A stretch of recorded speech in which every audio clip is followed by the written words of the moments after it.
د عامې روغتیا وزارت د یوناني یا دودیزو درملو د برخې او پلاوي د ننګرهار خوړو او درملو د څار او پلټنې ادارې سره په همغږۍ په دې ولایت کې د سنتي یا یوناني درملو ځینې هټۍ له څار او پلټنې وروسته مهر لاک کړي. د روغتیا وزارت د دودیزو او بدیلو درملو عمومي رئیس وایي د روغتیا وزارت په لارښوونه ننګرهار ولایت ته راغلي او هغه یوناني هټۍ بندې کړې چې غیر قانوني درمل یې پلورل. د نوموړي په وینا په دغو یوناني درملتونونو کې هغه درمل ډیر پلورل کېدل چې روغتیا وزارت منع اعلان کړي او د خلکو روغتیا ته زیان رسوه.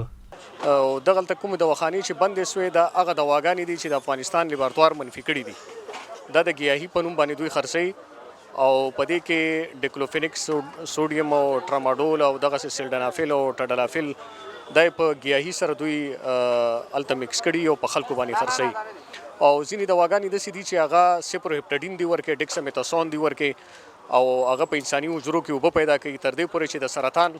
د امراضو خطره هم موجوده وي پکې. چې دغه دواګانې بندې دي دا مضر صحت دي، د معدې امراض پیدا کوي، د پښتورګو امراض پیدا کوي، حتی تر دې پورې چې دا د کینسر امراض پیدا کوي. هغه زیاته کړه له وړاندې دغو درمل پلورونکو ته خبر ورکول شوی و چې د هغو درملو له پلور ډډه وکړي چې د عامې روغتیا وزارت منع اعلان کړي دي. دوی ته څو کرته مخکې مې یادونه وکړه درته چې د صحت عامې له لارې هم دوی ته ویلې سوي دي، د اتحادیو له لارې هم دوی ته ویلې سوي، مکتوبونه هم دوی سره شریک سوي. دغه اقلام دوی ته مشخص ښودلی سوي دي چې دا تاسې په دواخانو کې مګ دی